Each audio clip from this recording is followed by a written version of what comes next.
She stood at my gate like she already owned the ground beneath her feet. Sunglasses perched on her nose even though the morning sun was soft and low. Clipboard gripped tight in manicured fingers, posture straight, chin high, the universal pose of someone who believes the world rearranges itself when she speaks. Behind me, the mansion rose quiet and proud.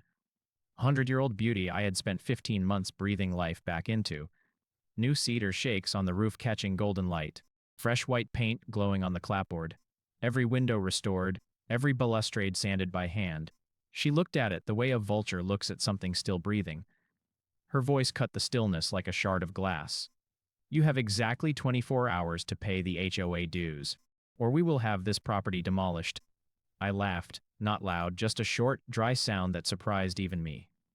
You must be joking. Her lips curved into that signature Karen smile. Thin, practiced. There is now, she said, waving a thick stack of papers like they were a royal decree. The entire neighborhood is under new management. That includes your little mansion. Before I could answer, gravel crunched hard behind her. A sheriff's truck rolled up slow and deliberate, throwing dust into the air like smoke. The man who stepped out was tall, boots heavy, hand resting easy on his belt near the holster. The kind of casual that says, I've already decided how this ends. Sir, he said, voice flat and official, we've received a report that you're refusing to comply with lawful HOA orders. My heart gave one hard thud. Not fear, just confusion turning to something colder. Comply? I repeated slowly. With a woman who appeared out of nowhere claiming she owns my land? Karen folded her arms, sunglasses glinting. You're trespassing on HOA property, mister. We have the right to enforce compliance. The sheriff gave a small nod, the nod of a man who'd already made up his mind before he even got out of the truck. You got proof of ownership? I stepped back half a pace, eyes flicking to the old brass plaque beside the front door, the one I'd polished myself until it shone like new.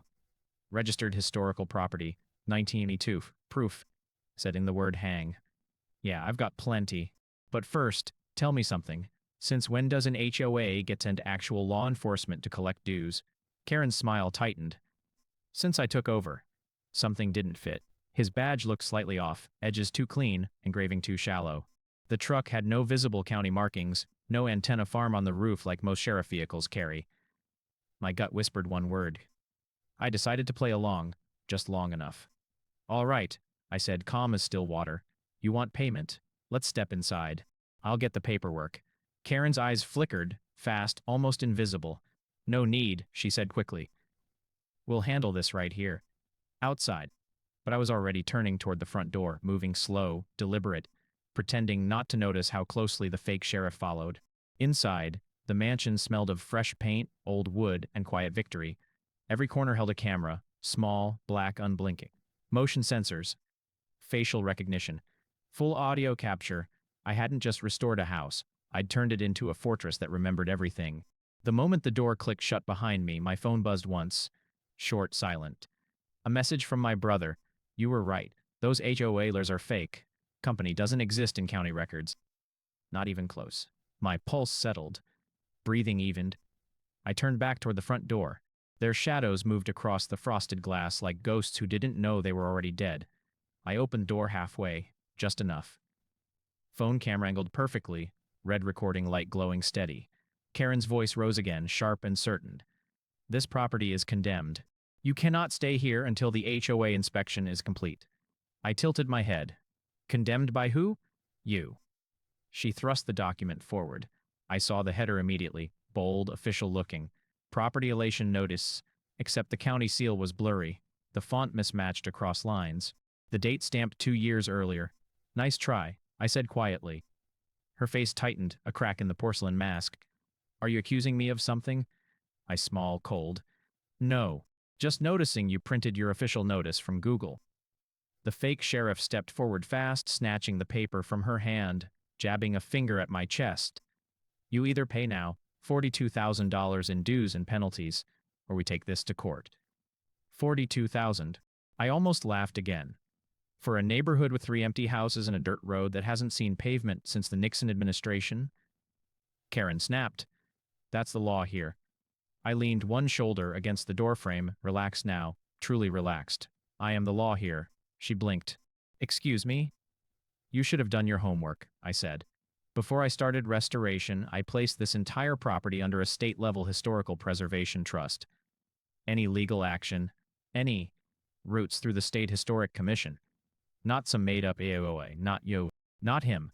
The fake sheriff's jaw clenched so hard I heard the teeth grind. He glanced at Karen, a look that said he hadn't been told this part. We're wasting time, he muttered. You said he was a squatter. Karen's eyes darted, nervous now, quick little flicks between us. He is. I saw him move in. He's lying. I stepped forward, slow, deliberate. I've got every document. Ownership chain back to 922. Paid taxes, restoration permits, and 16 high-definition security cameras. I pointed casually toward the small red light blinking above the porch light. So if you two are fake cops, this entire conversation is already being recorded and broadcast live to my attorney's secure cloud. The fake sheriff froze. Karen's mask cracked wide open, panic leaking through the arrogance like water through broken glass. I reached into my pocket, thumbed the phone, and the front camera feed went live to the backup drive. You've got 10 seconds, I said, voice low, to explain who you really work for. Karen opened her mouth, then closed it. You're making a mistake. From the side road, tires hissed fast over gravel. A black SUV rolled up. Tinted windows, no plates. The fake sheriff turned sharply toward it, muttering something low and ugly under his breath. Karen's confidence evaporated. We need to go, she stammered, grabbing his arm. Too late. The SUV door opened. A deep, calm voice cut through the tension like blade. Ma'am, step away from the homeowner. You're under investigation for property fraud. Karen froze mid-step. The fake sheriff's face drained white. The real Sheriff Dalton stepped out, tall, steady, every movement radiating the kind of authority that doesn't need to shout. He held up his badge, gold, crisp, real. Sheriff Dalton, County Enforcement, he said. Mind telling me what's happening here? Karen tried to speak first. Fasprit. Officer, thank God you're here. This man broke into an abandoned property. Stop. Dalton's voice cracked like a whip. We've been tracking you for weeks, Miss Reynolds. Her mouth dropped open. What? I'm the HOA president. No, Dalton corrected, pulling a thin file from under his arm. You're the woman who's been creating fake HOA organizations to extort homeowners across 3 counties. And this gentleman, he pointed at the fake sheriff, is your boyfriend. Not law enforcement. Never was. The fake sheriff's jaw locked. You don't have proof. Dalton smirked, thin, dangerous. Actually, he turned his tablet. Clear surveillance footage played silently. Karen and her partner placing fake HOA signs at midnight, stamping forged notices, posing in cheap uniforms, laughing in a parking lot while counting cash. Karen's face turned the color of old ash. That's not me, she whispered. I folded my arms. You picked the wrong man, Karen. She spun toward me, eyes burning. You set me up. Set you up? I let out a small laugh. You trespassed, threatened to demolish my home, sent a fake cop to intimidate me. I just restored a house. You destroyed your own case. Dalton looked at me, respect in his eyes. Sir, you did good calling this in. We've had complaints for months. Never caught her in the act until today. Karen glared, pure venom now, but something shifted in her expression. A quick flicker toward the tree line behind the house. A signal. Don't even think about it, he warned. Too late. From behind the mansion, a second engine roared to life. Tires screamed. Gravel sprayed like gunfire. A black pickup tore down the back road and vanished into the dust. Dalton cursed under his breath. Crew is running. He signaled his deputies. They sprinted back to the vehicles. I turned to Karen, slow, deliberate. Crew? She smiled then, a cold, crooked smile that didn't belong on a woman who'd just been caught.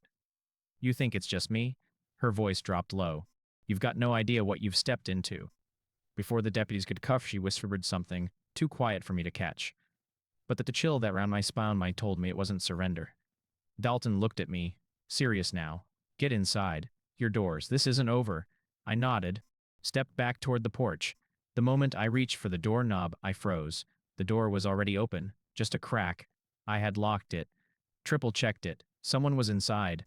I pushed the door slowly. Floorboards creaked, long, warning notes. Lights flickered once. The familiar smell of fresh paint and old oak mixed something sharp. Metallic. Wrong. I moved quiet. Years of instinct keeping my steps light. A faint thud came from upstairs. Deliberate. Not settling wood.